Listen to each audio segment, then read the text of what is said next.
Fala, meu povo, estamos aqui com mais um Na Trincheira Cast, o podcast oficial da comunidade Na Trincheira Penal. Hoje estou aqui com o Dr. Luiz Gustavo, membro da nossa comunidade, e também estamos com mais dois convidados especiais, o Dr. Leonardo Santiago e o Dr. Roger de Castro, ambos advogados criminalistas lá do estado do Rio Grande do Sul, e veio aqui prestigiar o nosso podcast. Então vou começar pedindo para o Dr. Leonardo Santiago fazer a apresentação dele, falar um pouco sobre o início da sua advocacia. Dr. Leonardo, tenha a palavra e seja bem-vindo ao nosso podcast. Obrigado, Thiago, ao Luiz Gustavo. É uma alegria participar e conversar com o pessoal sobre a advocacia, né? Eu acho que uma das melhores coisas, Thiago, que a advocacia proporciona é fazer amigos, né?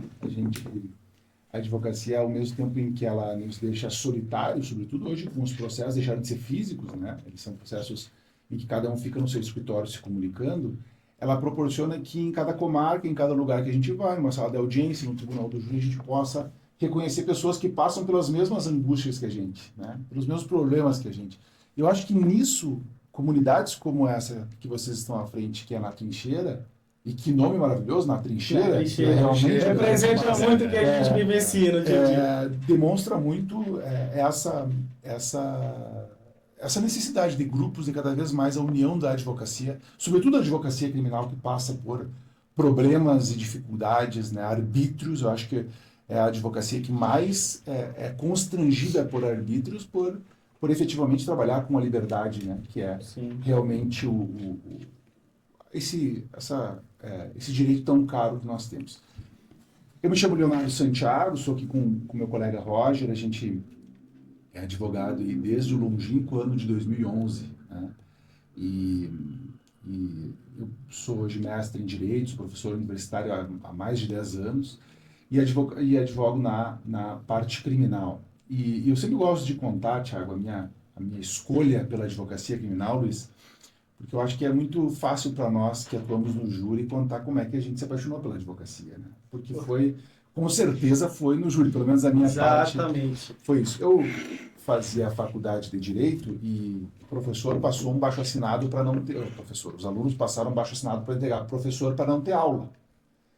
Porque teria um júri na cidade que seria um júri de muita repercussão. Eu assinei o baixo-assinado para não ter aula, né? Obviamente, era um pedido absolutamente legítimo.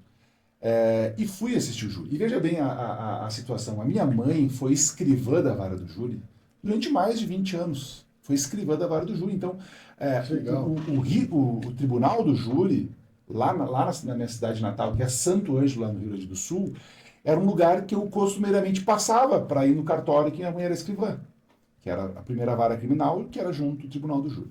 Então, o tribunal, o lugar ali, né, como é que as coisas são organizadas no julgamento pelo júri, eu já conhecia.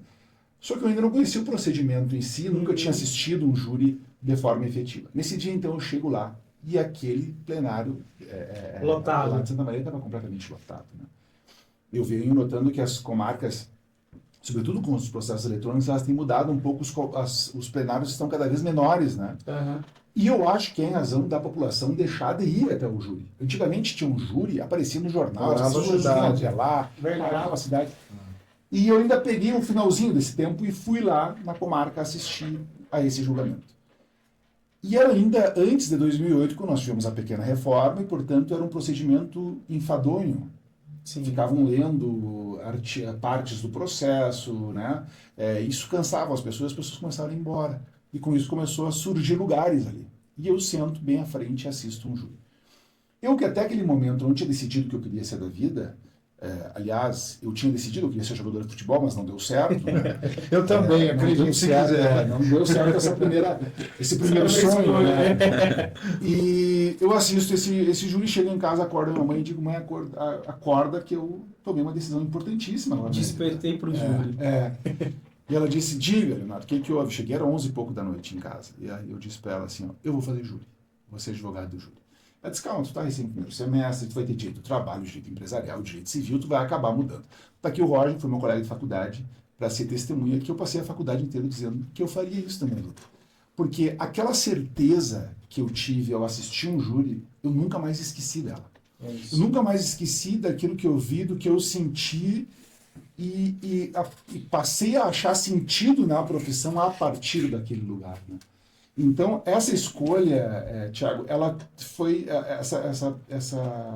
talvez passar a caminhar os passos da advocacia criminal passou a ser uma escolha que surge de uma paixão, né? Surge de uma escolha talvez irracional, porque eu não sabia naquela época se isso dava dinheiro, se não dava, se era legal, se não era, legal no sentido de as pessoas acharem legal, né? Bacana. Se era bacana, se gerava, enfim, se tinha o impacto que eu gostaria que tivesse, né? E foi aí então que eu passo durante a faculdade a já tentar de alguma forma, talvez inexperiente, porque não tinha advogados perto da família para me orientar nesse sentido, mas eu passo já a vislumbrar uma carreira dentro que fosse compatível com isso.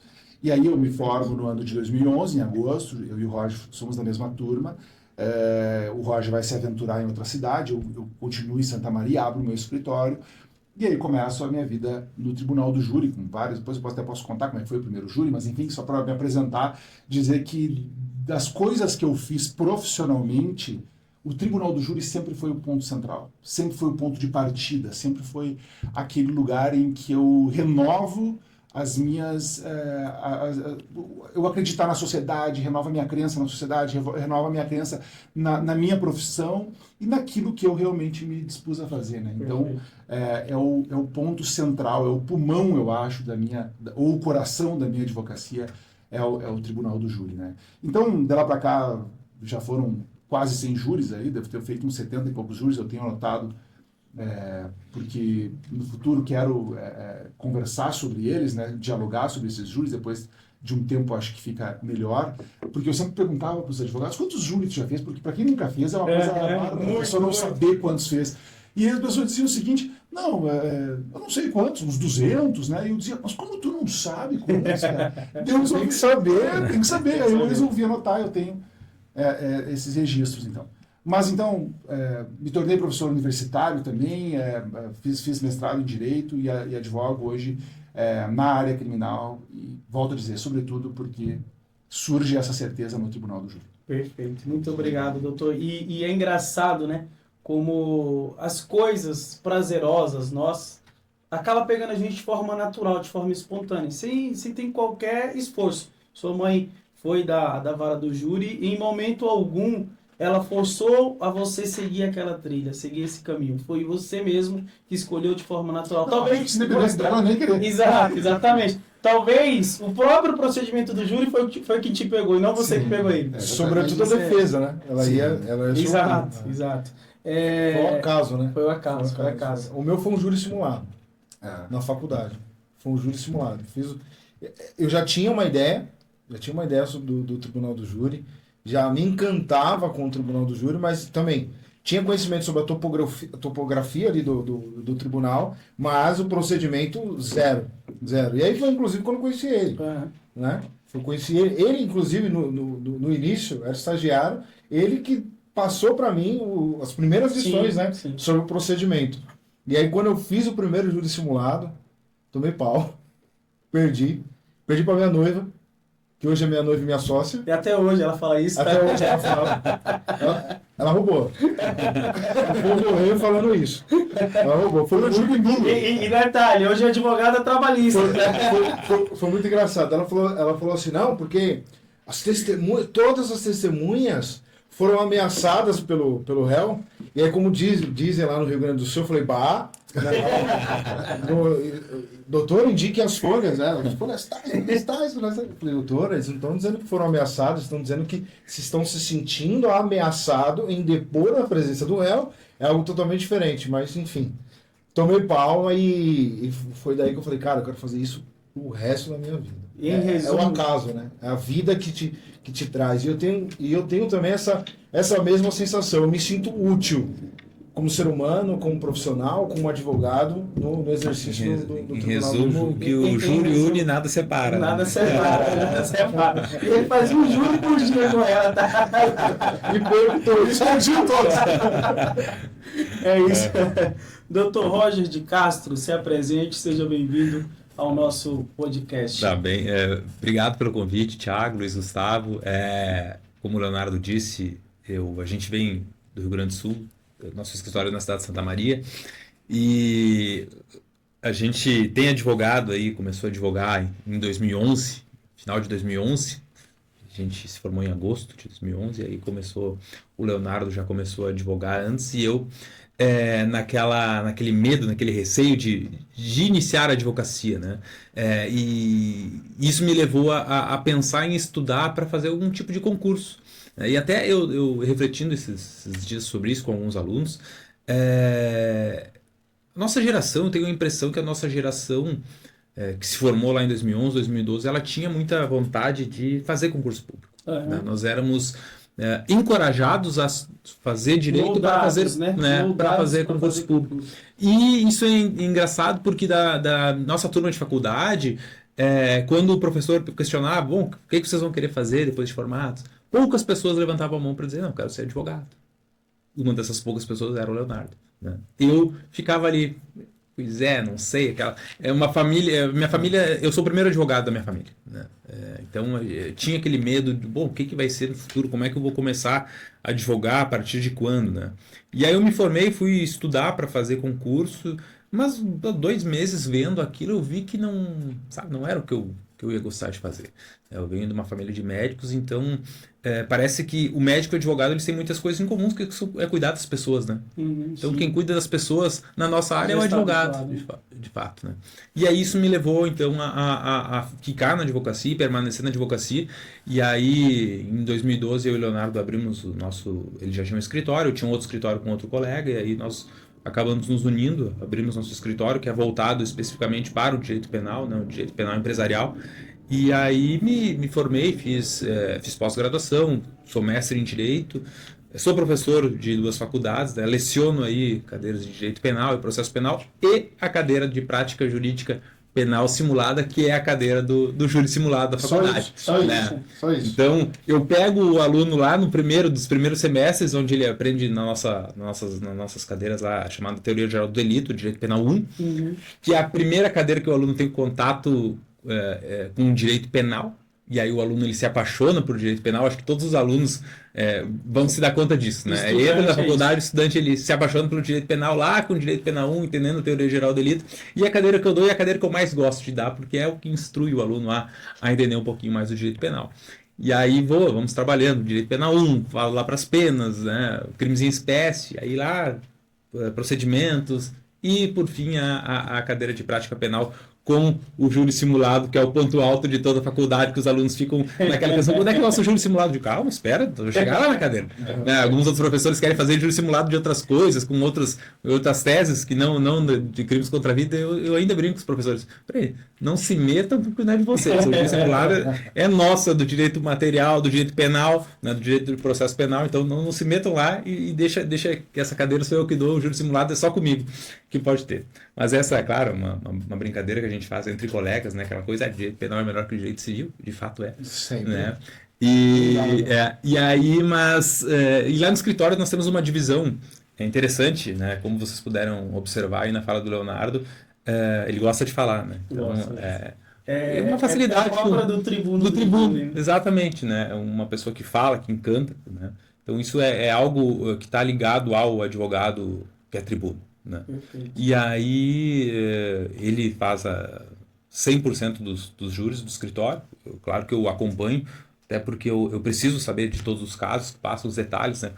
O processo de júri como um todo, até nós vamos falar isso ao longo da nossa conversa, que ele prescinde de uma preparação muito grande. Né? Tu entender o processo desde o início. Né? Lá no inquérito policial tu já tem que pensar o que tu vai usar no plenário. Né? Então, isso que falta para alguns os profissionais que se arriscam a pegar diversas áreas e não ter o conhecimento específico naquela área, porque aí, às vezes, o júri chega para nós no plenário e aí no plenário tem que fazer alguns milagres, às vezes, para conseguir um resultado efetivo. Mas, enfim, acho que o direito penal e o processo penal ele é encantador justamente pelas vivências que a gente passa, né, pelas experiências que a gente tem aí de trabalhar nessa área específica. Perfeito. Doutor Roger, agora conta um ponto pra gente. como que é conciliar a docência com a advocacia? Na nossa comunidade, nós temos bastante membros e alguns deles, inclusive, com interesse em migrar ou iniciar também na área da docência e até, inclusive, conciliar a área da docência com a advocacia. Conta pra gente como que é a sua experiência, qual que é a dificuldade maior nesta conciliação dessas duas áreas. Mais. Ainda mais em duas faculdades. Duas faculdades. Conciliar duas faculdades mais a advocacia. Conciliar, isso não é nada fácil, né? Mas o porquê que eu virei professor e me tornei professor? Bom, primeiro, o caminho para se tornar um professor de faculdade, de universidade, é especialista, é depois fazer um mestrado, alguns professores fazem doutorado, coisa que eu optei por não fazer por enquanto doutorado. Bom, a faculdade, obviamente, ela serve também como uma vitrine para o advogado, né? A gente sabe que o mercado de trabalho hoje tem muitos colegas, então o fato de ser professor é um fato que nos auxilia, isso profissionalmente. E a outra vantagem também de ser professor é o fato de nós estarmos sempre atualizados, estudando, pesquisando, enfim, isso nos ajuda muito. Bom, conciliar isso no dia a dia. Primeiro aspecto, há uma diferença, e a gente estava conversando antes de iniciar nossa conversa, o local que a gente reside, né? A gente reside na cidade de Santa Maria, então eu dou aula de noite, mas isso não me impede de eu ter as minhas manhãs livres e as minhas tardes livres exclusivamente para o escritório. A nossa aula começa às 19 horas, 18h50, então eu consigo sair do escritório às 18h45, atravesso a cidade de Santa Maria e estou na faculdade às 19h. Que beleza de não morar em São Paulo. Então, são as vantagens das cidades de menor porte, né? A outra vantagem, e só isso que nos possibilita lecionar, é que os coordenadores das faculdades que eu ministro aula são coordenadores que eles permitem que o professor ele seja advogado. Então, por exemplo, essa semana nós estamos em São Paulo, mas eu estou tendo aula lá. Então, há uma liberdade, né, que eu possa não estar no município de Santa Maria, mas, enfim, aplicar um trabalho, aplicar uma prova, uma aula remota, para que eu consiga advogar, né? É evidente que o dia a dia é muito corrido, né? Dependendo do caso, a gente acaba... sai do escritório, vai para a faculdade, sai da faculdade, volta para o escritório para trabalhar. Então... a vida é assim, né? Mas eu entendo que esse momento de correr, de me mexer é agora. Aproveitar que a gente ainda é novo, né? Hoje eu estou com 36 anos. Deixa eu até tive que pensar a minha idade, né? Mas eu tô com 36 anos. Tá novo, tá novo ainda. Tô quase nessa faixa. Mas me considero novo ainda, né? E nisso tudo, ano passado e retrasado, eu ainda fui procurador do município ao lado de Santa Maria. Então aí foi o caos total na minha vida. Mas a gente tem que diminuir as atividades extra-escritório, porque o Leonardo costuma dizer, né? Advocacia é ciumenta. Então quando a gente pega um processo, isso é uma das características do nosso escritório. A gente não trabalha com grandes volumes de processo, no sentido de a gente não tem inúmeros clientes. Com certeza a gente não é o escritório criminal que tem mais clientes na cidade de Santa Maria e na região. Mas a gente tem um número que a gente consegue dar conta. É evidente com qualidade. Com qualidade. Que é isso que a gente preza. A qualidade, a responsabilidade de analisar detalhadamente cada processo, né? Preparar o processo, preparar o júri, né? Apesar do Leonardo ser o responsável direto por fazer o plenário, a gente tem que ter toda uma preparação, a equipe preparar para que o Leonardo chegue e possa, né, fazer a defesa com bastante questões de direito, de fato, né, com bastante embasamento, tanto teórico quanto jurídico, quanto fático, né? É isso aí que eu acho que faz toda a diferença. Acho que você tocou num ponto aí crucial. A advocacia ela é ciumenta, né? Egoísta, né? E de fato, acho que é necessário uma conscientização. Mas me corrija se eu estiver errado. Acho que todo cargo tem a sua carga. Sim. Né? E aí, é isso que hoje eu acho, aí já trazendo um pouco aqui agora já a nossa geração, eu acho que a nossa geração confunde um pouco. Muito se almeja pelo cargo, né? Mas sem pensar, sem medir, né? A carga. todo cargo vai ter a sua carga. Então, Exato. o professor ele tem a responsabilidade, ainda que eventualmente exista essa possibilidade, essa flexibilidade como você tem lá. Acho que aqui também, né? Acho que aqui também, eventualmente, é possível também. Mas existe a responsabilidade. Tem um programa, né? Um cronograma para seguir. Né? Nós aqui, a gente está sempre na loucura. Porque aqui quem define a nossa grade é a FGV. Né? Nós somos professores de curso preparatório, então nós temos ali um curso, uma turma que nós temos 55 dias de aula. É o nosso ideal, é o nosso número ideal para a gente conseguir transmitir todo o conteúdo. Né, todo o conteúdo e o conhecimento necessário para o examinando ter um êxito ali na prova. Mas como esse último agora, nós tivemos aí um espaço de 43 dias, então é uma loucura. Né? Mas tem que entregar. E aí a gente acaba, de fato, nos abdicando de outras coisas fora da docência e fora da advocacia. Acho que esse é o ponto-chave, né? Sem dúvida, sem dúvida. Esse é o ponto crucial. Vamos mudar um pouco de assunto, falar um pouco do Tribunal do Júri, não mudando tanto, né? É óbvio. Eu vou perguntar agora para o doutor Leonardo, que é um entusiasta do júri, né? Ele já demonstrou pela eloquência. Doutor, no Tribunal do Júri, 2 pontos que eu gostaria de trabalhar com o senhor a princípio. Primeiro, como que o senhor faz a preparação para o Tribunal do Júri? E a importância de nós, ali durante a plenária, não na preparação, durante a plenária, de utilizarmos de temas que não estão afetos, né, não necessariamente aos fatos do Tribunal do Júri. Por exemplo, já vi que o doutor gosta de utilizar bastante poesias durante o Tribunal do Júri. Então conta pra gente, por favor, um pouco da preparação do Tribunal do Júri e esses temas relacionados a fatos fora do júri, como, por exemplo, poesia, que o doutor gosta de utilizar. Certo. Deixa ver se eu consigo ajudar, porque a preparação, Thiago, Luiz, isso é que nem te perguntar qual que é a melhor forma de um time de futebol se preparar, né? O método, se vai existir um método certo. Se eu soubesse o método adequado e perfeito e compatível com todos os profissionais, com certeza eu ia escrever um livro sobre isso. 10 formas de se preparar para o Tribunal do Júri com uma eficácia. Eu compraria fácil. Mas infelizmente ou felizmente, cada pessoa tem as suas características. Tá? Cada pessoa tem as suas fraquezas, suas facilidades, suas qualidades. E cada caso é um caso. E cada caso, sobretudo, tem as suas peculiaridades. Né? Então, como é que eu aprendi a me preparar para o júri? Né? Primeiro, eu tenho que ter total domínio do processo, né? Saber do processo de ponta a ponta. Só que eu nunca ensaio para nenhum júri. Eu nunca fico, por exemplo, tem gente que diz, para te ganhar uma facilidade melhor para falar, tu precisa falar na frente do espelho e tal. Eu nunca consegui fazer isso porque, às vezes, primeiras vezes que eu tentava ensaiar para o júri, eu chegava na hora e mudava completamente. Eu via que existia uma coisa que era chave para o processo, para a atuação no Tribunal do Júri, que era tu acreditar na tua espontaneidade. Tu acreditar que na hora, no momento do júri, ele vai te dar alguns elementos. Vai acender, né? Vai ter algumas coisas que vão chamar mais atenção, tu vai perceber que o jurado está prestando atenção mais em determinado ponto, ou vai acontecer alguma coisa no júri, né? Um promotor, muitas vezes eu estava fazendo um júri, por exemplo, que era algo voltado ali a um homicídio privilegiado, em que tem como ponto fundamental a violência e a emoção, e um promotor, por exemplo, vai lá e faz uma parte bastante brabo comigo, ou me briga comigo durante o debate. E eu tento mostrar que a partir daí nós não precisamos mais da psicologia para explicar o que é violência e emoção, se nós já temos um exemplo claro do que é uma emoção violenta.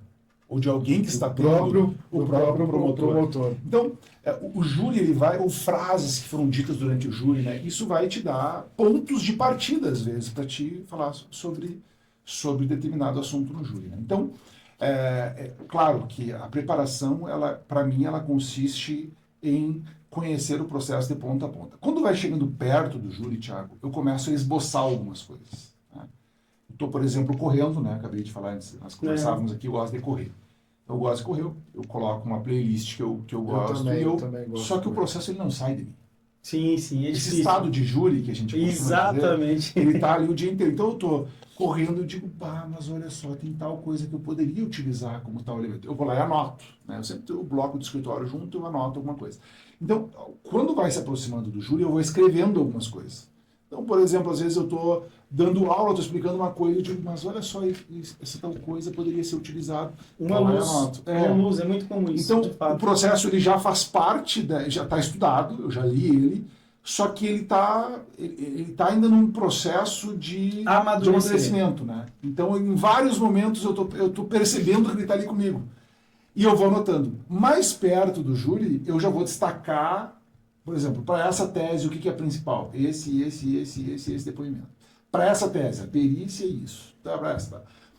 No júri, na grande parte das vezes no júri, que eu vou escolher com qual que eu vou começar, de que jeito eu vou começar. Eu sempre digo, eu posso estar errado, mas é hoje que eu entendo dessa forma, que uma boa argumentação, ela tem um bom início. Sim. Quando eu comecei a fazer júri com o Dr. Jader, meu grande amigo, meu parceiro, meu mestre no Tribunal do Júri, a gente sempre ia fazer um júri e ele tinha isso com o pai dele e depois a gente começava a brincar, eu e ele, sobre isso. Qual que é o mote desse júri? Qual que é o tema desse júri? Né? Tema central. O que é o tema? O tema é tal assunto e tal. A partir disso, eu tinha como iniciar também a minha fala. Né? Pô, esse tema ele tem que fazer parte desde o início da minha fala. Então, eu tenho que ter um bom início, eu acho, o júri ele tem que ter um bom final. Né? Um bom final, depois explicar os quesitos, ter um bom final, para o jurado pensar. Então, mas essas são técnicas aplicáveis a todos os júris, a todas as pessoas? Acho que não. Né? Acho que cada pessoa vai ter o seu jeito daquilo que ela aprendeu vendo os outros fazer, daquilo que ela aprendeu ela mesma vendo que está errado, ela mesma vendo que está certo. Não existe um jeito e uma fórmula pronta. Né? Se tivesse, eu acho que seria muito mais fácil, porém não seria tão maravilhosa a profissão, né? Essa argumentação no júri. E ainda mais considerando os fatores imprevisibilidade. Que não, tem coisas que não tem como escolher. Né? Tu faz um roteiro e não acontece. A gente se prepara de uma forma, chegando na plenária do júri é totalmente outra. Exato. Até os pontos centrais, por exemplo, a gente mudam. A gente estuda o processo para programa. Bom, o tema central deste caso é isso, sei lá, é uma legítima defesa. Durante a plenária do júri, a gente já vê que, poxa, aqui não pode ser só legítima defesa. A gente pode ir pela clemência, que vai dar certo também. Então, muitas vezes, os pontos centrais modificam e essa imprevisibilidade acaba mudando, de fato, a forma de se preparar para a plenária do júri. Tem uma frase, tem um poeta português, que acho que é português, que diz: a vida se faz ao caminhar. E agora eu vou mudar a frase dele. E o júri se faz fazendo. Eu não estou dizendo com isso que tem que ser responsável e não se preparar. Não, jamais. Tem gente muito mais experiente que eu que faz todo o júri anotado. Tem tudo anotado, tudo escrito, frases que vai usar, possíveis apartes. O jeito dele tá certo ou tá errado, não sei, para ele dá certo. Funciona. Né? Para mim funciona dessa forma hoje. Porque somos uma metamorfose ambulante, pode ser que amanhã depois mude o meu jeito, né? Porque a gente está sempre procurando melhorar o profissional que nós somos, né? Então, acho que a construção desse profissional passa por verificar o que está certo e o que está errado. Essa análise nós temos que fazer diariamente e sempre depois de um júri, né? O que foi bom nesse júri? O que foi ruim nesse júri, né? Exato. Então, acho que isso é um fator bastante importante. Daí tu me pergunta da poesia. Perfeito. A vida é muito melhor vendo a partir da poesia. É melhor tu assistir um acontecimento da vida a partir de uma situação poética. Sabe que eu estava conversando ontem hoje com o Roger sobre a linguagem Hoje. Não, ontem. Ontem? Foi ontem. Vou contar um exemplo disso. Vou contar um exemplo para vocês. Ontem a gente passou a tarde inteira estudando no hotel, para um julgamento do júri. E ao final a gente subiu e não pagamos o café. E depois da janta a gente desceu lá e disse: viemos pagar o hotel. Desculpa, pagar o café. Mais cedo. E o pessoal que está atendendo disse: obrigado por avisar. E nós pagamos. Eles falaram: obrigado por avisar. A gratidão deles estava no aviso que a gente deu em relação a isso. Eu falei: Roger, olha só que interessante. E olha como o espanhol é mais poético. Eu estava em janeiro no Chile e eu fui num café, né, com a minha namorada, e a gente tomou um café, comemos várias coisas ali, porque a gente estava esperando em Punta Arenas, onde estávamos. Estávamos esperando o nosso avião, que seria de noite. Então a gente já fez um almoço, café, né, no meio da tarde. Na hora de pagar, eu estava usando um aplicativo que tu coloca na máquina. Ela foi lá fora, havia uma vitrine ali e eu fui pagar a conta. Quando eu fui pagar a conta, eu apertei ali, a moça me falou, só que ela me falou em pesos chilenos. Eu não converti na hora, não me dei conta. Eu simplesmente paguei, porque era uma fila grande, ela me falou quanto é que deu, eu paguei e saí. Quando eu cheguei lá na frente, eu vi que ela tinha passado errado. Vou dar um exemplo. Vamos supor que a conta deu 380. Ela me cobrou 380. Eu disse, opa, ela me cobrou muito menos. Só que o meu espanhol é péssimo. Né? E o meu inglês é pior ainda. E eu voltei para a fila para dizer para ela que... Para dizer, minha namorada, olha, me cobraram menos, eu vou voltar lá para pagar. Mas o ponto central não é esse, porque isso é exigido de todas as pessoas. Foi o que ela me disse. Quando eu expliquei para ela, ela mais ou menos entendeu, ela pensou que ela tinha passado para mais e que eu estava reclamando. E eu, no meu espanhol terrível, tentava dizer para ela, não, tu passou para menos, eu estou devendo para ti. Quando ela se deu conta, ela disse, graças por ser digno. Ela não disse obrigado por esse ato. Ela disse muito obrigado por tu ser digno. Eu falei, olha só hoje como é muito mais poético isso. Olha como a linguagem ela tem um peso poético. Uma coisa é tu dizer, obrigado por lembrar. Não estou criticando aqui o brasileiro, mas eu estou dizendo a profundidade que é tu dizer, obrigado por ser digno. Isso é a poesia, porque quando a gente vai explicar um caso para uma pessoa de homicídio, de uma legítima defesa, de um pai que protege a sua família. Eu defendi uma vez um senhor acusado de matar o assassino do seu filho. Eu não posso falar com a mesma linguagem que eu cobro um cheque no JEC. Porque são pesos emocionais absolutamente diferentes. Mas quem que nos dá essa capacidade de identificar na linguagem? Porque tu não precisa... o júri durante muito tempo, e aqui eu não quero criticar colegas que pensam contrariamente ao que eu vou falar, mas eu vou falar a minha opinião. Durante muito tempo se passou a imagem de que o júri era um teatro. Né? E ainda se tem essa e que a pessoa tem que ir pro júri chorar no júri, que a pessoa... Não tem problema se te der a vontade de chorar, tu chorar. Só que não precisa tu fazer isso porque a linguagem ela é muito rica. Tu consegue, por exemplo, falando uma música... do Chico Buarque, por exemplo, que ele fala que a saudade é o revés do parto, a saudade é arrumar o quarto do filho que já morreu. Olha que profundidade disso para te contar num júri de um pai que arrumou o quarto do filho durante anos porque alguém tinha matado ele. Então, veja só, por que a gente não traz isso para o júri? Porque a gente se distanciou da poesia, a gente acha que a gente tem que ir lá e contar o processo e gritar, e não é. O jurado tem que identificar, na nossa linguagem, uma aproximação com o que ele é capaz de sentir. Ele tem que se colocar no lugar desse pai que fez isso, e para isso nós precisamos escolher as palavras de uma forma certa. E isso quem nos dá é a poesia. Eu gosto muito de poesia, eu gosto muito de poesia gaúcha. Eu gosto também de poesias que não são gaúchas, mas a poesia gaúcha ela tem uma capacidade de contar coisas do dia a dia, do campo. Né? Então, tem uma poesia lá no Rio Grande do Sul, chamado Dois Galos. E essa poesia conta sobre dois galos que são criados num galinheiro e eles não podiam nunca ficar perto, senão eles brigavam. E lá pelas tantas eles se encontram. E aí a poesia diz o seguinte, por entre as ripas da cerca os dois galos se picavam. E se nunca se mataram foi por não ter condição, mas numa breve desatenção, estragou-se o galinheiro e resolveu-se a questão. Meu galo, fiel a mim, seu patrão, mostrava nada a entender, mas chega um dia em que o ser perde a calma, vira bicho, esquece norma e capricho, nem que tenha que morrer. Olha que poesia para te contar num caso de uma pessoa que estava sendo provocada. Chega um dia em que o ser perde a calma, vira bicho, esquece norma e capricho, nem que tenha que morrer. Não é isso que a gente é quando a pessoa está em violenta emoção? Violenta emoção. Mas a gente fica lá dizendo para eles que o código diz que é violenta emoção, quando a poesia falou isso de uma forma muito mais bonita, de uma forma muito melhor, de uma forma muito mais atrativa. E a gente insiste em dizer para eles, olha, a testemunha diz tal coisa. Ele tem que saber que a testemunha diz tal coisa, só que ele vai entender se tu disser essa poesia do galo, por exemplo. No coração dele. Então, a profundidade. Veja que a poesia ela traz isso, e a gente durante muito tempo fica preso e engessado achando que da mesma forma que a gente faz uma cobrança de cheque no JEC, nós vamos explicar. E o tribuno do júri, ele tem uma grande missão, que é contar a dor, contar a saudade. E isso é muito difícil, porque tu tem que contar sentimentos.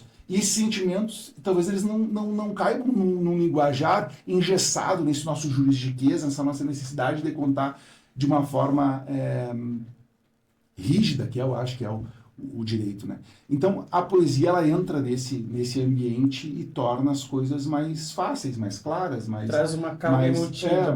Não, eu não digo nem carga emotiva, mas eu acho que a poesia, ela serve para aproximar do jurado aquilo que tu está falando com aquilo que tu quer que ele entenda, né? Então, acho que ela tem essa capacidade. E aí eu descobri nessas minhas andanças... Como se fosse uma linguagem universal, né? Eu acho que a leitura da poesia, ela nos dá uma sensibilidade que a gente não vai conseguir de outra forma, né? Por exemplo, de um Miyakoto que tu vai ler, enfim, ela nos dá essa forma diferente de ver o mundo, né? Quantas vezes a gente sai apressado do escritório e a gente não viu que a lua está muito bonita, né? Que o dia foi muito bonito, e a poesia, ela nos dá uma certa possibilidade de parar, olhar para o lado, aprender e tentar te autoconhecer também a partir desses fenômenos. Mas só para a gente encerrar esse ponto, Thiago, Luiz Gustavo e Roger, olha só que por essas andanças da minha vida, eu sempre fui uma pessoa muito curiosa, né? Então, por exemplo, o Thiago vai lá e vai falar sobre determinado livro, uma fala dele, mas eu vou atrás desse livro aí. Porque isso é uma coisa que pode agregar na minha vida, né? Eu sempre fui assim. Então isso faz com que eu seja uma pessoa muito curiosa, né? E eu, em determinado momento, tive contato com o Eduardo Galeano. O Eduardo Galeano é um autor uruguaio que escreve pequenos contos. Ele tem um livro, por exemplo, o Livro dos Abraços, que é um conto por página. Um conto pequeno. E eu comecei a inserir o Eduardo Galeano, por exemplo, nos júris. A contar um conto que o Eduardo Galeano contava ali, e que tinha a ver com o que eu ia tratar como ponto central. E isso tornava muito mais fácil, por exemplo, do jurado entender. Tem um conto do Eduardo Galeano, que está num dos livros dele, que ele diz que ele vai falar sobre uma antiga lenda chinesa. Que o lenhador, determinado dia, ele vai sair para procurar o seu machado para cortar lenha, e ele percebe que furtaram o machado dele. E ele olha para o vizinho dele. E o vizinho dele tem características de ladrão de machado. Tem jeito de ladrão de machado. A forma com que ele fala é de ladrão de machado. Só que o lenhador encontra o machado. E ele volta a olhar para o vizinho. E ele percebe que o vizinho não tem nada a ver com o ladrão de machado. E eu digo para o jurado que o que eu vou mostrar para vocês hoje é o machado. Quando vocês olham para o réu, ele tem jeito de que vai ser condenado. Porque o que a gente ouviu até agora faz, ao olhar para ele, identificar que ele é um ladrão de machado. E a minha grande missão, ao mostrar cada prova para vocês, é que vocês achem o machado e tornem a olhar para ele.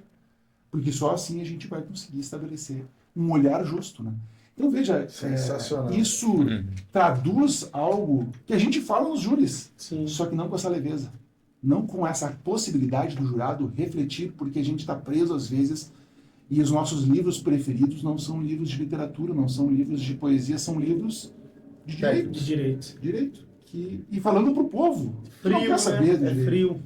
Então eu acho que a poesia e a literatura, não só no júri, na nossa vida, ela nos dá uma capacidade enorme da gente conseguir interpretar esses fenômenos que acontecem no dia a dia. Perfeito, perfeito.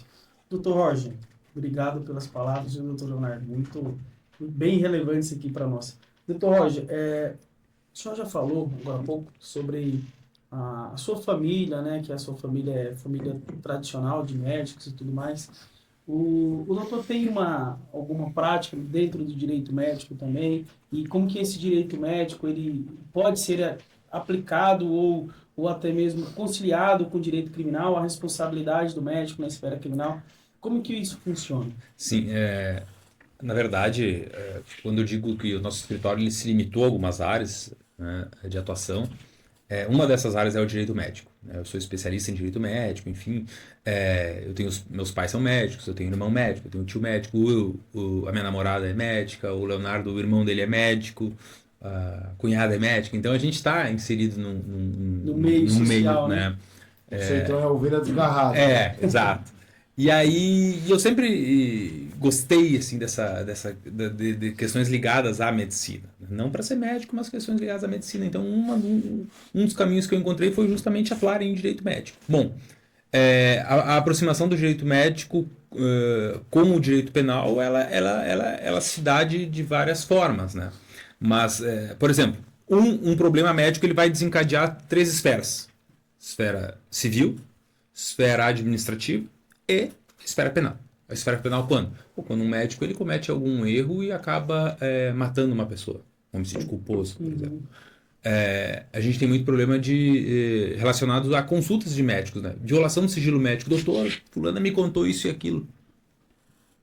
Tem sigilo médico. O fato de violar aquilo, né, pode gerar um problema a maior. Então, tem a omissão de socorro, quando é que o médico pode fazer, quando é que não pode fazer, né? Testemunho de Jeová, por exemplo, é um questionamento que tem diversos escritos sobre isso, e agora o médico faz a transfusão, não faz, meu Deus. Liberdade religiosa. Liberdade religiosa. Então, isso tudo acaba refletindo no direito criminal. Então, é por isso uma das áreas que a gente tem optado. Né? A gente, obviamente, cuida bastante de casos de responsabilização do médico, né? A responsabilidade criminal tá ligada pode estar ligada também com não só o homicídio culposo, né? Mas uma lesão corporal culposa, né? E uma das coisas que eu até vinha dizendo essa semana passada onde é que reside o maior problema do médico? É na falta de comunicação. Né? O médico, quando ele deixa de conversar, e não é só o médico, nós advogados também, quando o advogado ou quando o médico ele deixa de ser transparente para com o paciente dele, para com o cliente dele, do problema que pode ocorrer, é que nasce o problema. Assim como nós, quando nós vamos defender um cliente, a gente tem que ser transparente para dizer para o cliente. Sim, nós somos os primeiros juízes da causa. Para dizer, olha, faz análise da causa. Teu problema ele pode refletir nisso, naquilo. É uma frase que a gente costuma dizer muito, olha, eu não te garanto a tua absolvição, porque eu não tenho como garantir, mas eu te garanto o melhor trabalho. E é isso que o médico tem que dizer. Ou não deu o melhor trabalho, mas não deu o melhor resultado. Sabia disso. Eu te alertei sobre isso. Mas calma, vamos sentar, vamos conversar, vamos ver quais são os caminhos que a gente pode tomar. O que a gente pode adotar a partir de agora, né? E o problema na comunicação, no jeito de falar, no jeito de se comunicar, é o que gera o maior número de processos médicos. Tanto é que uma das especialidades com maior número de processos é a ginecologia e a obstetrícia. Depois que vem, me parece que em segundo e terceiro lugar, que vem a cirurgia plástica, onde aí tem agora uma série de pessoas que veem a beleza através das lentes do nosso celular, do Instagram, né? Em que todo mundo é lindo, todo mundo é maravilhoso, e aí buscam aquela perfeição através do médico, e o médico ou o profissional da saúde, né? O dentista, enfim, fisioterapeuta que aplicam os procedimentos estéticos, eles acabam prometendo quase como, olha, numa linha tênue entre o charlatanismo, entre o estelionato, de alguns resultados que é impossível, né? E aí gera uma demanda civil, gera uma demanda criminal, gera uma denúncia, né? Os maus tratos, a falta de atendimento. Vocês me perguntam, mas eu preciso atender aquele paciente? Olha, calma, vamos analisar o caso concreto. Não é uma questão de precisar, ou tem que ver se tu pode não atender naquela circunstância.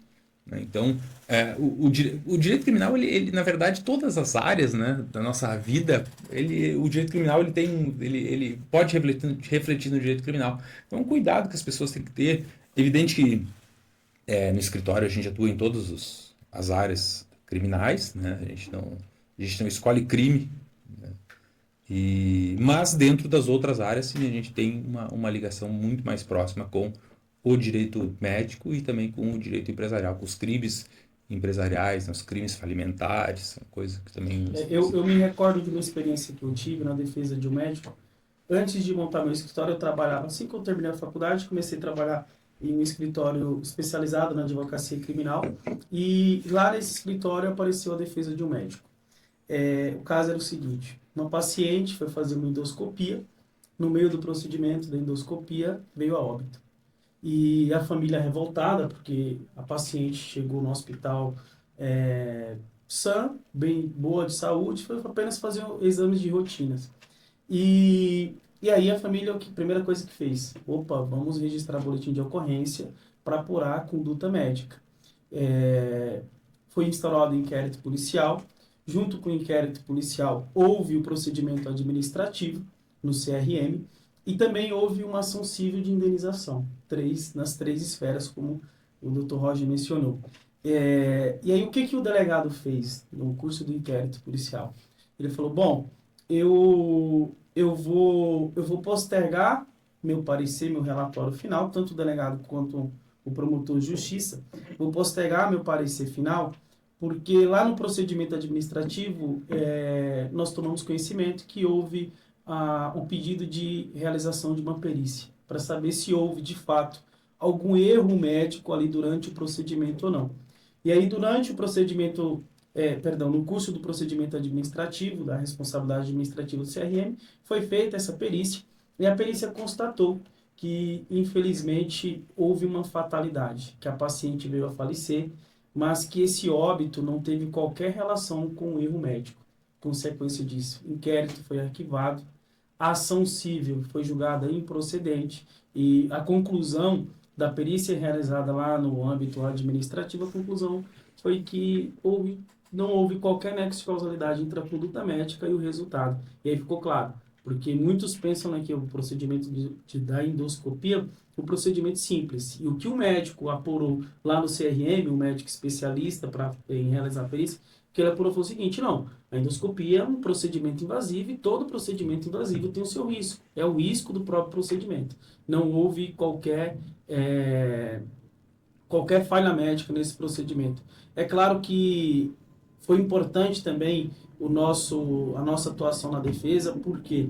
Porque dentro do próprio procedimento administrativo, nós contratamos lá um assistente técnico para atuar em conjunto atuar e também ajudar na elaboração de quesitos e tudo mais. E ao final, houve ali a comprovação de que não houve qualquer nexo de causalidade entre a conduta médica e a fatalidade, a morte da paciente, né? Mas aqui eu já concluo a minha experiência em relação a essa defesa médica que eu tive na esfera criminal e já trago outro ponto para pôr em debate aqui com os senhores. Antes, se o senhor me permite? Claro. Muito obrigado.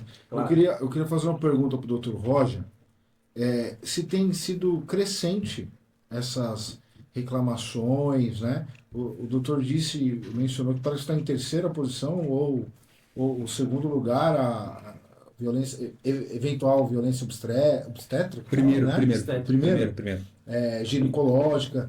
E se o doutor também atua numa espécie, se existe, né, um procedimento preventivo, uma orientação, uma consultoria, como se fosse uma espécie de consultoria, vinculando ali mais um viés da advocacia, se existe uma linha preventiva de orientação, de segmento, para, inclusive, respaldar o profissional também que exerce, né, a medicina. Sim, na verdade a gente atua com as questões ligadas ao termo de consentimento a depender do procedimento que vai ser feito. Né? O que eu tenho deixado claro é que muitos dos processos eles chegam até nós com a queixa e aí a gente questiona o médico. Termo de consentimento, como é que está o teu prontuário? Né? Aí tu vai analisar o termo de consentimento genérico, geral. Não serve de nada. Então o que eu tenho orientado os médicos nessa questão preventiva é prontuário sempre completo e o termo de consentimento mais específico possível. De acordo com o procedimento. De acordo com aquele procedimento, de acordo com aquele paciente, com linguagem clara, que o paciente leia e compreenda, porque não adianta eu colocar uma linguagem médica, né? Às vezes não, a gente tem muita dificuldade em atender médico, porque eles nos passam as coisas e a gente não entende. Eu digo, não, para aí, traduz, né, isso para o português, porque não adianta vir com nome de farmaco, coisas que eu não vou entender. Eu preciso saber se aquele medicamento, se aquele procedimento, o que ele pode gerar. Eu preciso saber, tu pode ter sido imprudente, tu foi negligente, tu foi imperito, onde é que pode ter ocasionado? Né? Então, a questão da prevenção é conversar com o paciente, documentar o procedimento que vai ser realizado e, especialmente posteriormente a isso, manter o contato com o paciente.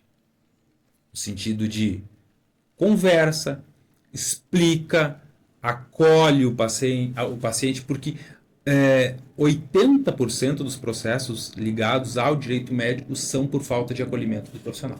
É o profissional que maltrata o paciente, né, que não aguenta mais o paciente porque, enfim, o negócio não deu certo, o paciente está reclamando, ele não quer mais atender, é o paciente do convênio. Não importa, não importa.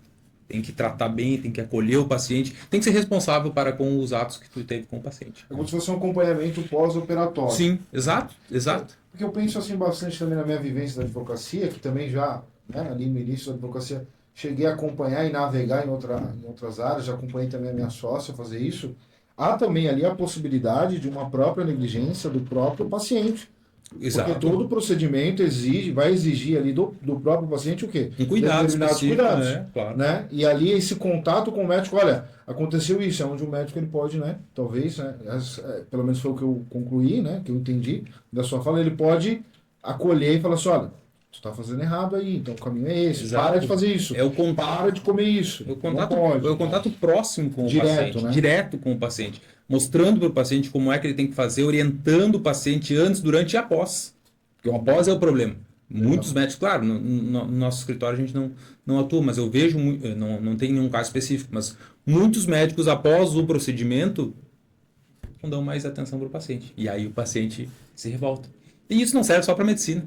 Isso serve para nós, para advogados, para qualquer profissional que a gente contrate, surge um problema. Um carro, a gente compra um carro, surge na hora de comprar uma maravilha, o melhor carro do mundo, se aqui, qualquer coisa que acontecer, tu me liga. Aí aconteceu qualquer coisa, tu não acha mais cadê o carro?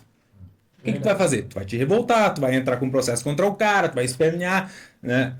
Então, a medicina é assim, o direito é assim, é falar, é o cuidado para com o próximo. O relacionamento. É o relacionamento. E nós advogados, os médicos que lidamos diretamente com problemas de pessoas, pessoa com a própria pessoa, a gente tem que ter esse cuidado de uma maneira potencialmente elevada, e elevar na potência 1000 o cuidado para com o contato direto com o paciente. Legal, muito bacana. Perfeito. Eu queria fazer só mais uma pergunta agora Fique à específica vontade. aqui para o doutor Leonardo. Fique à vontade. O doutor Leonardo, ele mencionou sobre a questão da preparação, eu concordo, de fato, cada caso é um caso, a questão da preparação, algumas coisas é básica, eu preciso conhecer o processo e eu preciso ter ele à minha disposição para uma fácil consulta, de forma material. Eu tentei me atualizar de todas as formas possíveis, eu vejo, né, essa garotada de hoje, como eu estou ficando velho? Eu estou falando garotada. Com uma facilidade, no manuseio tecnológico, mas eu preciso do processo ali. Então, eu caminho com ele ali, encadernado, eu vou etiquetar ele, eu vou fazer o meu sistema de marcação, então eu preciso dele. Esse é um sistema. Mas eu tenho uma curiosidade. Você mencionou que você também tem essa necessidade de conhecer o processo de ponta a ponta. Pelo amor de Deus, eu preciso saber. Como foi essa preparação no caso do Botkiss, que o doutor atuou, se o senhor me permite fazer essa pergunta, essa preparação, porque eu imagino que foi exaustivo. Eu acompanhei o julgamento e eu vi aquelas pilhas de volumes de processo o tempo todo e eu vou falar mais uma vez na língua de vocês. Bah, como é que dá conta disso? Como é que tem essa consulta? Como é que foi a estratégia? Nesse sentido, foi exaustivo? Como que foi ali? Exigiu muito tempo? Sim, o processo da Botkiss é uma página muito triste na história do Rio Grande do Sul, né? Do Brasil inteiro, né? Sim. E eu entro nesse caso, eu tinha 1 ano de formado, né? 1 ano e pouco de formado, por aí, que eu passo a integrar a equipe do Dr. Jader, né, que é quem está à frente da defesa de um dos acusados. Isso quer dizer que eu acompanhei todo o processo, né, desde o momento, todas as etapas do processo a gente acompanhou, e sempre com muito cuidado, né, com muita dedicação. De modo que quando foi marcado o julgamento, tu precisava rememorar, porque tu já sabia o que tinha no processo, embora fosse um processo, e é um processo enorme de grande. Né? A grande discussão do processo da Botkiss, diferentemente de outros processos, é qual que é a resposta do Estado para um fato. É diferente, por exemplo, de tu discutir se tem ou não tem prova de tal coisa, tal e tal coisa. O que há de mais pesado, de mais difícil de compreender no processo da Botkiss é que a acusação, ela aponta um crime que, para quem compreende o direito penal adotado no Brasil, a teoria geral do delito, é impossível ser aquela resposta. Por exemplo, tu não pode atribuir, pela teoria do consentimento que é adotada no Brasil, um dolo eventual para aquele caso. Essa é a grande discussão do processo. Ainda mais tentado, né? Porque tem dólar eventual. É uma quantidade enorme de testemunhas, houve uma preparação enorme de ler, reler, perícia, etc. Sim, tudo isso foi feito, claro, uma equipe grande, né? Uma equipe em que o Jader orientou o que precisava ser dado mais atenção, enfim, quais os pontos importantes. Mas, resumindo tudo o que aconteceu no processo da Botkiss, se a resposta ela vai ser uma resposta técnica ou se ela vai ser uma resposta não técnica. Né? E aí, quando não técnica, coloca ali tudo que não é técnico. Né? Porque basta que a gente compreenda o que é um dolo eventual para a gente ver que é impossível atribuir dolo eventual a esse caso. Ainda mais em caso tentativo. Não, porque a teoria do consentimento, ela exige que tu preste anuência ao resultado. É algo absolutamente impossível de fazer isso. O problema é que esse processo, embora o Estado do Rio Grande do Sul tenha desclassificado, por uma orientação do STJ, uma jurisprudência do STJ, eles entendem que quando há essa discussão em relação ao dolo eventual e culpa consciente, em tese teria que ser submetido ao Tribunal do Júri, que eu discordo, né? Com todas as vênias, eu acho que a Constituição, no artigo 5º, inciso 38, ela deixou muito claro. Serão julgados pelo Tribunal do Júri os crimes dolosos contra a vida. Ela não disse aqueles em que houver discussão sobre o dolo contra a vida. Ela deixou uma certeza. Tem que ser doloso contra a vida. Ou seja, essa discussão em relação ao dolo tem que partir não de um indúbio pró-societário, não de, na dúvida, eu jogo no colo do jurado, que não vai ter como saber todas as teorias que trazem uma historicidade para uma tradição jurídica que nós estamos inseridos. Ainda mais diante da técnica que o tema exige, né? Então, é uma irresponsabilidade, discutir no plenário do júri a diferença do dolo eventual para culpa consciente, poxa, uma tese jurídica, né? Totalmente jurídica, então, técnica. É um problema que, se os jurados não julgarem, não, porque o processo ainda não transitou em julgado, a história haverá de dar uma resposta. Por que esse caso não foi por que eles não tiveram o direito de ter uma imputação correta e adequada. Então, a preparação, voltando para a preparação. Então, a preparação foi nesse sentido que a gente, o Jader tentava organizar quais eram as principais formas da gente construir a defesa que iria ser sustentada no plenário. Claro que com o tempo, além de nós termos acompanhado todo o processo, né, teve esse tempo de preparação ali que antecedeu. E um detalhe, não sei quem vai nos ouvir, né, a idade do pessoal que vai nos ouvir, mas o processo iniciou físico, né? Papel. Olha a transição, hein? Ele pegou toda a transição para a digitalização, que de certa forma acabava dificultando no início, né, a questão da edição do processo físico, pelo volume. No Foi júri, um ano só para digitalizar o processo. processo. Dava para ver, né, o processo no chão. Ali, todos. E sobre a preparação do júri, é impressionante como a gente vai sabendo o que estudar no júri. Né? Só que mesmo assim a gente não abre mão de ler tudo. Porque lá nas entrelinhas pode estar uma resposta. Esse é o meu questionamento aqui. Então, a gente... Como dar conta... A gente pega um caso, a gente mais ou menos sabe o que tem que ser lido ali. Uhum. Porque o tempo nos dá essa possibilidade de, como jogadores mais... O jogador vai ficando mais velho, ele vai correndo menos no futebol, né? Não é porque ele perdeu o gás, é porque ele sabe que algumas corridas não tem por que fazer. Uhum. O advogado é mais ou menos isso, só que a gente sabe que a gente está trabalhando com a liberdade de alguém.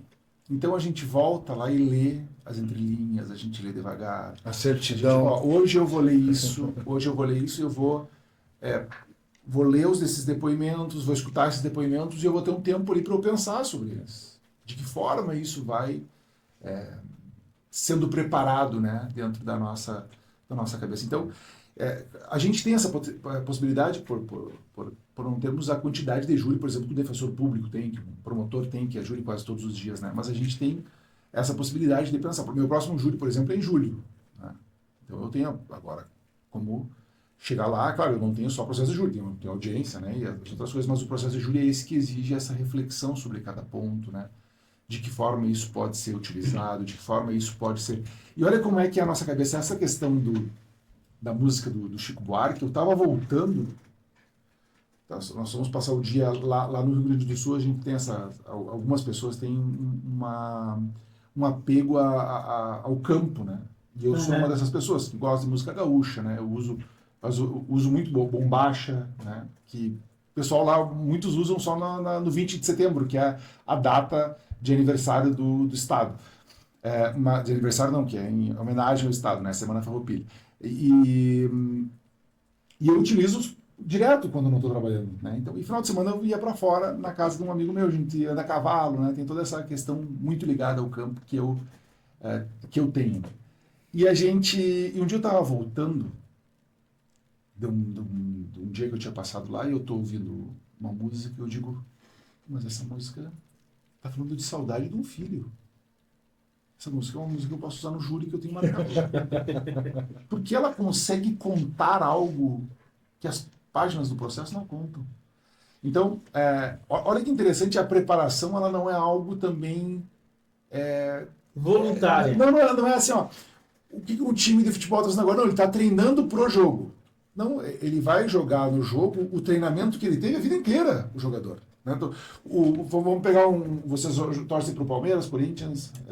Eu sou flamenguista. Flamenguista, tá. O Corinthians lá. Então, o pessoal está se preparando agora, porque está tendo a Supercopa, então está tendo as rodadas do Campeonato Brasileiro. Os jogadores estão se preparando. No próximo jogo eles vão jogar isso que eles estão se preparando? Pode ser que alguma tática, alguma questão vinculada à estratégia, assim. Só que a jogada que ele vai fazer, o jogador lá, quando ele estiver em determinado lugar do campo, vai ser aquilo que ele teve de experiência durante toda a vida dele. A carga da vida. A carga que ele tem. Então, como é que é a preparação do júri? Não, tem momentos que eu vou ficar ali pensando sobre o júri, só que na hora do júri, tu utiliza o que tu é. As leituras que tu tem, as suas vivências que tu teve, os exemplos que tu viu, né? Então, eu acho que é muito complexa a preparação. Para minha forma de pensar, né, que não ensaio, que não... Acho que o Evandro Lins e Silva, na primeira página ali do A Defesa Tem a Palavra, ele foi muito feliz dizendo que é um instante que não tem ensaios. É um momento em que tu não permite erro, mas ao mesmo tempo não permite ensaio, porque tu não sabe o que pode acontecer.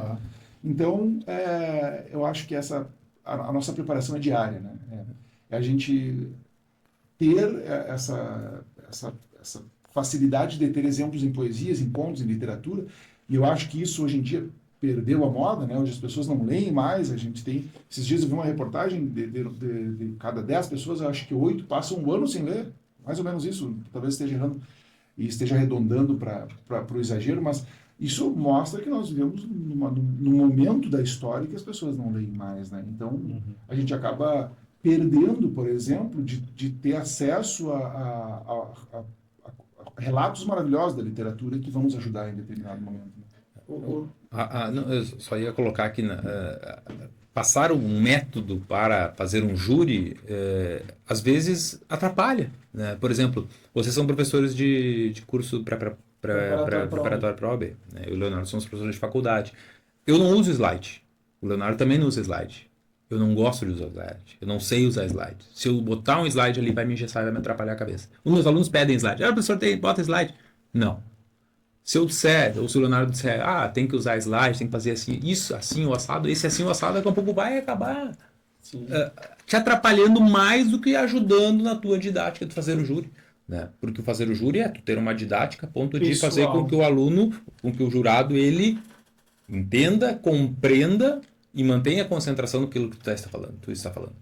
Dar aula é a mesma coisa. Né? Então, a criação de método... Claro que tu vai ter um método teu. Por exemplo, no júri da KISS, eu me lembro que quando a gente estava fazendo a preparação, o Dr. Jalder, ele dizia, olha, para determinada coisa, utiliza a caneta amarela, laranja, vermelha, marca-texto, com o post-it. Então, são algumas coisas para tu lembrar, rememorar, para facilitar. Agora... o que eu utilizo na aula, eu tenho minhas anotações com determinadas coisas que eu não posso deixar passar em branco. Agora, o que define aquele que vai dar uma boa aula, ou aquele que vai fazer um júri, é o conhecimento do processo. Né? Sim. O Dr. Jader, o Leonardo, quando fomos lá para o plenário da KISS, eles tinham lido o processo de cabo a rabo. E é o que te traz confiança também na plenária. Porque eles sabiam o que estava acontecendo. Exato. Você tem como contra-argumentar, como Exato. argumentar. Né? Eu só tenho. Não é uma resistência. É uma dificuldade para eu poder definir a poesia no tribunal do júri. Mas em que aspecto? Na minha visão, a poesia ela é a única linguagem capaz de transformar tragédia em beleza. Então, a poesia ela consegue, através de um enredo, transformar uma desgraça da vida em algo belo, né? E eu vejo muita dificuldade de trazer isso para as tragédias do júri, que é, eventualmente, o quê? A morte, né? Matar alguém.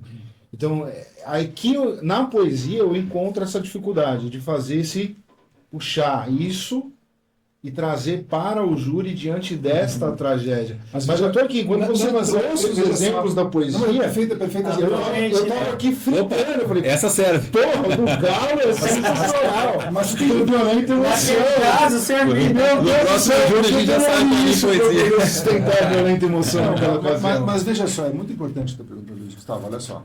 Como é que nós vamos falar sobre algo belo num ambiente de dor, de perda, né? Exato, de exato. Drástico. tragédia, né? Mas aqui tu não fala sobre morte do início ao fim do júri. Tu está falando sobre sentimentos em vários momentos. Tu está falando, por exemplo, de uma violenta emoção. Tu está falando de um sentimento, pode ser de saudade, pode ser de um ciúmes. A morte, ela é o que trouxe ao júri. Mas o que tu vai contar no júri pode ser uma coisa bonita. Que era, por exemplo, o amor do pai por esse filho. Isso é uma coisa bonita. Isso tem beleza. Na dor, pode ser que não, a gente não consiga hoje ver. Mas como é que foi a vida dele com o filho dele, há uma beleza nessa memória. E ela não pode ser desconsiderada na hora de falar com o jurado. Né? Então, tudo isso, assim, ele precisa ter um cuidado, porque a gente não pode achar que o jurado, por estar tratando só da morte ali. A morte, ela vai dar a resposta para o réu. Só que o júri, ele tem um enredo enorme, né? Uma possibilidade de discutir várias coisas, várias situações, várias dores, né? Que a gente pode, para chamar atenção para esses momentos, essas situações, utilizar da poesia. E nem sempre a poesia é bela. Nem sempre as nossas histórias literárias são belas. Por exemplo, essa semana eu coloquei no Instagram a história de um livro chamado O Velho Mar, do Ernest Miller Hemingway. O Hemingway era um autor de livros e ele escreveu sobre esse caso que passa em Havana, em Cuba. Sabe o que conta sobre esse livro? Conta sobre a dor de um pescador derrotado que jogava as redes, não pescava nada, e ele vai para mais um dia pescar. Ele não pegava absolutamente nada há dias. Insistia. E ele foi de novo. E ele consegue pescar um peixe enorme de grande. E aí tu começa a vibrar com ele. Pô, o cara conseguiu pegar o peixe. Vai calar a boca de todo mundo. Na volta para a praia, os peixes comem todo o peixe que ele tinha pescado. E o livro encerra assim. Quando ele volta e a carcaça do peixe está ali. O que o Hemingway está dizendo é que existe uma beleza e uma dignidade na trajetória do pescador em ir todos os dias pescar. A beleza do livro não está no final.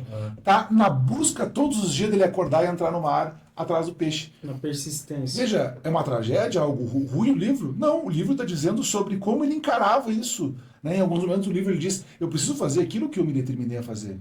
Essa é a minha vida.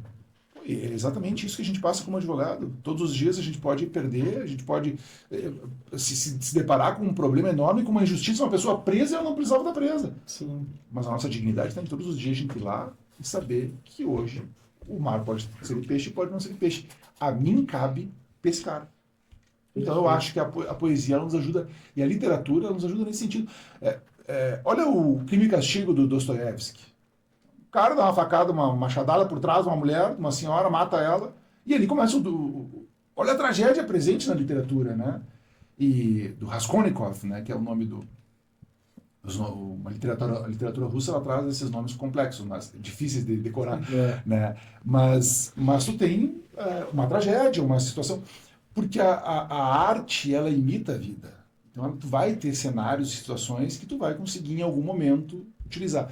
Só que a gente não prepara uma poesia pro júri, a gente prepara uma poesia para nossa vida. Só que no júri ela vai surgir, né? No júri tu vai lembrar daquela poesia, que é uma poesia importante para utilizar em determinado momento. Que encaixa Isso naquele contexto da sua fala. Ela só vai fazer parte do teu júri se ela fizer parte do teu dia a dia. Perfeito. Ou seja, se ela fizer parte de mim, né? Se eu conhecer ela. Sim, pode ser que pro tipo de júri que tu faz, a poesia não se encaixa e não está errado. Tá tudo certo, porque cada um vai ter a sua forma de... Dali a pouco tu vai ter uma facilidade em explicar de uma outra forma que eu não vou atingir pela minha vivência ou pela minha forma de atuar. Então, eu acho que o bonito do júri e essa espontaneidade é justamente isso, né? Um grande advogado com quem eu fiz o meu segundo júri, e depois eu até posso contar como é que eu conheci ele, não sei como é que nós estamos de tempo, mas só vou... Depois ele tem uma frase que é maravilhosa, depois eu vou contar como é que eu conheci ele. A frase ali é o seguinte: o problema do júri é que não é que o advogado mostre o que ele sabe. O problema do júri é que o advogado mostra o que ele não sabe. E é verdade. Sabe por quê? Não é que tu vai lá e as pessoas vão dizer, não, tu não sabe. Mas quantas vezes eu estava fazendo um júri, assistindo como estudante, e eu via os estudantes criticando o advogado. Pô, aquele cara vai alegar isso, vê se pode. Os caras nem sabiam o que era o processo, cara. Nem sabiam o que era. Como é que tu está criticando? Ou agora que isso se tornou moda, passar no YouTube um julgamento, a gente vai lá e fala, pô, aquele cara ali, né? Você tinha que entregar tal coisa, não tal coisa. Tu não sabe. Porque tu não sabe o que tu está passando ali. Então, exatamente isso que o... Mas olha como é que eu conheci, só porque eu acho que essa história é uma história legal e eu acho que merece ser contada. Eu passei toda a faculdade contando pro Roger que eu ia fazer júri. Porque eu tinha me identificado na advocacia criminal no tribunal do júri. Só que me formo, eu pensei, outro dia vai ter uma fila de gente aqui para fazer júri. Só que ninguém contrata alguém que nunca fez júri. E esse é um problema. E eu faço meu primeiro júri com o Dr. Ezequiel Vettoretti, meu grande amigo, que também tem histórias muito legais para contar dos júris que a gente fez, mas eu vi que ninguém me contratava lá na cidade se não me conhecesse. O que eu fiz? Eu falei, eu vou lá bater na porta do advogado que mais vezes eu vi fazer júri. Fui lá, bati na porta dele. Cheguei lá para a secretária e disse, tudo bem, queria falar com o Dr. Porto, o sobrenome dele é Porto. Ela disse, tem hora marcada? Eu disse, sim. Não tinha nada marcado, né? E aí ela foi lá, chamou ele, disse que eu estava ali. Ele me olhou assim, estranho, vai, bom, passa aqui. Passei e eu disse, doutor, eu vim aqui para lhe dizer que eu acho que eu levo jeito para fazer júri. E eu queria que o senhor me desse a oportunidade de fazer um júri com o senhor. Posso falar 5 minutinhos, não tem nenhum problema. Só deixa eu falar alguma coisa. Eu estou preso nesse sonho, eu estou preso nessa minha identificação que eu tive, só que eu não vislumbro a possibilidade de fazer o júri sozinho. Eu preciso que alguém me dê essa possibilidade. Então eu vim aqui lhe pedir. Se o senhor tiver um júri, me chama para eu ir junto, para eu falar 5 minutos. Aí eu vou ver, se não for para mim realmente, daí eu vejo, né? Mas eu preciso superar essa paixão. Ele disse, como é que é o teu nome? Leonardo. Ele pegou um papelzinho. Leonardo, como é que é o teu telefone? Dobrou o papelzinho, botou dentro da agenda dele e disse, tá anotado, no meu próximo júri eu vou ligar pra ti. Cara, entrei no carro e disse, nunca que esse cara vai ligar. Nem no celular ele anotou. Não, esse cara, dei por perdida a visita. Passou um tempo, ele me ligou. Disse, escuta, Leonardo, tudo bem? Tudo bem. Eu tenho um júri terça, tipo, isso era quinta. Tem um júri terça, não quer fazer comigo? Claro, não quero. Então vem aqui pegar o processo para tirar xerox, naquela época era processo físico. Fui lá. E depois a gente fez uns 10, 11 júri, temos um outro júri agora em setembro marcado. Mas olha só, eu acho algo assim encantador que ele não perdeu aquele papel. Eu sou muito grato por ele não ter perdido aquele papel, que eu acho que me ajudou muito aquele papel ali na hora de... Depois eu fiz muitos júris. Te libertou. Leonardo, para a gente finalizar, você falou um pouco aí do caso da Boate Kiss e você mencionou uma frase que eu fiquei curioso, acredito que as pessoas de casa também. Você falou, o caso ainda não houve o trânsito em julgado. Em que pé que está o caso da Boate Kiss? Existe recurso pendente? A gente sabe que houve vários recursos e várias decisões neste caso.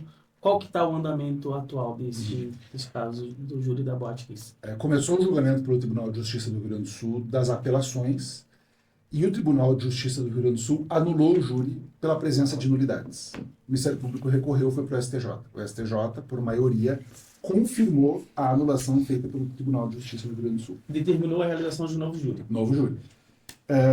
O Ministério Público recorreu para o Supremo. E o Supremo manteve o júri.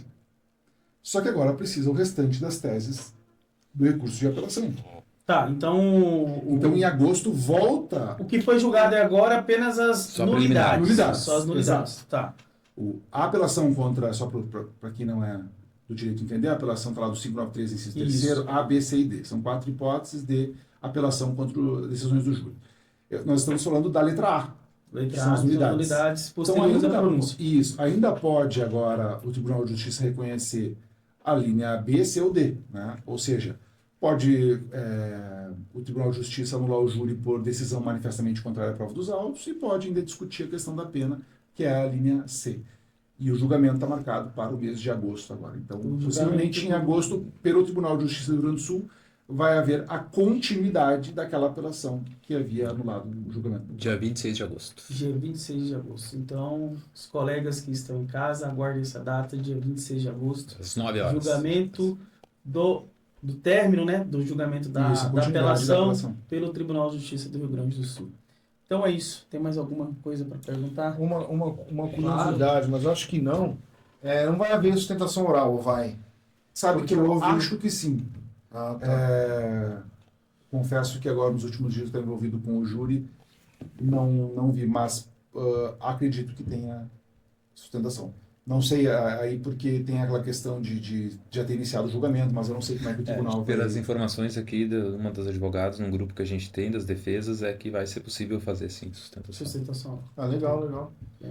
Eu fiquei preocupado, né, que não houvesse essa possibilidade, porque já houve a sustentação lá atrás, Sim, quando foi sim. acolhida a nulidade, né? Porque acolher a nulidade ficou prejudicado. Naquela ocasião, o mérito, né? Ficou prejudicado as Isso. demais As teses. demais teses. Não. Então, por isso que eu estava com essa indagação. Bom, Perfeito. mas da minha parte seria isso. Queria dizer que foi uma honra, foi um prazer tê-los aqui conosco. Espero revê-los em breve, né? Não só no Tribunal do Júri. Acho importante também a gente compartilhar isso com os ouvintes aqui, com quem nos assiste aqui. Nós os conhecemos hoje, efetivamente. São os encontros fortuitos da advocacia. Da advocacia, na plenária do júri, né? Que tivemos aí um adiamento, né? Mas foi um prazer conhecê-lo, conhecer um pouco da história. Fritou aqui um pouco a questão da poesia, eu vou rever isso, vou repensar, vou ver se eu consigo manobrar esses obstáculos aí para poder encaixar. Dr. Roger, também foi um prazer, muito obrigado por ter vindo. Prazer é meu, prazer é meu. E ainda vamos dividir outras plenárias ainda. Tomara. Vou falar lá para os jurados, lá no Rio Grande do Sul. Vai ser uma honra. E barbaridade. Barbaridade. Mas é isso, pessoal. Reitero também os agradecimentos. Muito obrigado. A gente vai se ver em outra plenária, né? Conforme o doutor Luiz Gustavo mencionou. O júri de hoje, que nós tínhamos em comum, foi adiado para uma outra data. Então a gente vai se ver aí, pelo menos, em mais uma plenária. Mas gostaríamos que não parasse por aqui. Com certeza. E em breve possamos ter outras plenárias em conjunto. Muito obrigado mais uma vez por compartilhar esse conhecimento e trazer um pouco da história lá do Rio Grande do Sul e um pouco também da vivência aí do caso Kiss, vivência que vocês compartilharam com a gente, porque vivenciaram na prática na advocacia criminal. Muito obrigado mesmo. Eu que agradeço a Luiz, ao Thiago por essa oportunidade, a todos os membros do Na Trincheira, né, que continuem, porque a gente precisa construir uma advocacia forte, uma advocacia respeitada, e isso só é possível com conhecimento, com maturidade, né, que a gente tem com a advocacia, porque é uma profissão que ela exige muito de nós, o desgaste, né, e que bom quando a gente tem colegas, quando a gente tem parcerias, quando a gente cresce junto,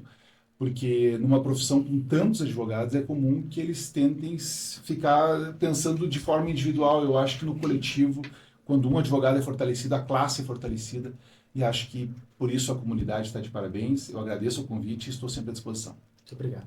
Da mesma maneira, então, agradeço o convite de ambos os doutores. Acho que é importante vocês nos abriram as portas aqui, né? Isso a gente agradece e a gente vê que se nós continuarmos nesse caminho, com certeza só tem a ganhar a advocacia, né? E espero contar com a presença de vocês lá no Rio Grande do Sul para passar Com um pouquinho de certeza. frio, para falar o Tomar bar, um vinho, para né? tomar um vinho, como conversamos hoje de manhã.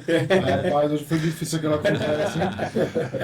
E agradecer a paciência aí dos nossos ouvintes, né? Dizer que a gente está à disposição aí nas nossas redes sociais, né? Lá no Rio Grande do Sul, do que precisarem de nós, podem contar conosco. Então, Tá bom, um legal, abraço. legal. Obrigado. Eu vou ser o chato, sempre eu faço isso, né? Agora era o momento que a gente encerrar, mas eu precisava trazer um ponto aqui de reflexão com relação à fala do Dr. Leonardo, que é a união.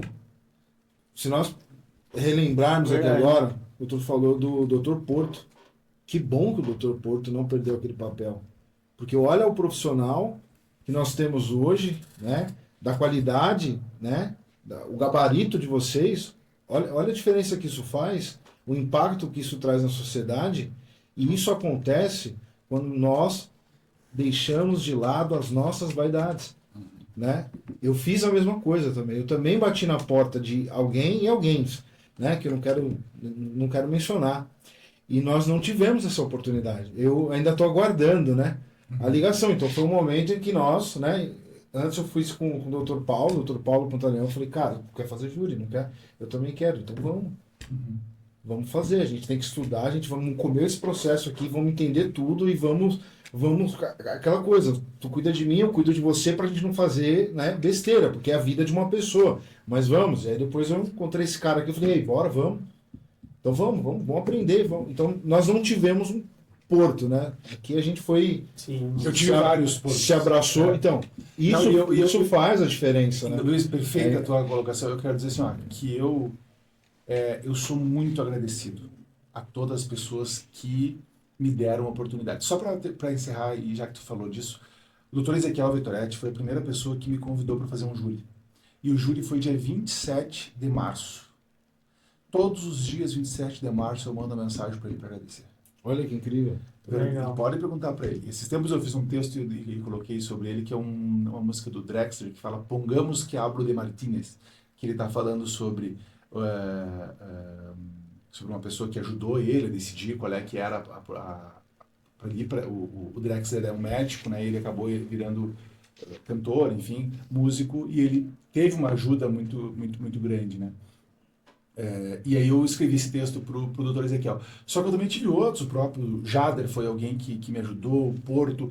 Eu tive muitas pessoas que me ajudaram. E eu tenho um dever de ajudar as outras pessoas e sou muito grato a essas pessoas que me ajudaram, porque sem a ajuda de outras pessoas, numa concorrência que há hoje em dia, numa dificuldade que é hoje em dia, é muito difícil. Então, eu acho que a gente tem que se ajudar. Eu acho que a advocacia ela fica mais forte quando ela é unida e que a gente vem aprender com essas pessoas que me ajudaram sem absolutamente nada. Né? Eu acho que a generosidade ela ajuda o próprio. Acho que quem tem o ato de generosidade também cresce. Né? Sim. E que bom que eu pude ter essa sorte. Sem eles, com certeza, teria sido muito mais difícil a minha caminhada. E só para finalizar, doutor, a questão da advocacia unida, o fato de conhecermos, o Leonardo conheceu o Dr. Ezequiel num júri, e aí o fato de estarmos fazendo parte da OAB, do Jovem Advogado, lá de Santa Maria, foi que nós conseguimos, nos aproximamos do Ezequiel, um evento que foi criado pela Comissão do Jovem Advogado, e o Ezequiel nos disse, não, vocês têm que conhecer o Dr. Jader Marques. E aí nos apresentou o Leonardo ao Jader Marques. Conexão, e aí, né? então, a OAB, né, faz parte de todo esse crescimento também. Então, isso é muito importante para todos aqueles que estão iniciando a carreira, para que também façam parte da OAB, estejam junto da OAB, nas comissões, fazendo parte, querendo, buscando. Que é isso aí, assim que a gente vai conseguir caminhar. E eu tenho uma poesia aqui agora. Então, conte, solta. Não, porque o doutor Leonardo falou o seguinte, as pessoas me ajudaram, não ganho nada em troca. Eu vou ousar em dizer que o senhor está equivocado. Essas pessoas ganharam, sabe o quê? A imortalidade. Enquanto você viver, essas pessoas vão existir em sua memória. É verdade. Eu acho que não tem recompensa maior. Acho que a melhor forma de um homem ser lembrado, de um homem ser imortal, não é uma estátua. É o que ele deixa dentro das pessoas. É verdade. E aí? Boa. Tá vendo? Tá vendo? Ainda há esperança pra mim. Então é isso, pessoal. Graças por ser digno. Graças por ser digno. Muito obrigado a todos. Muito obrigado. É isso aí, pessoal. Valeu. Certo, meu jovem? Tá bravo, não? Foi o quê? 2 horas?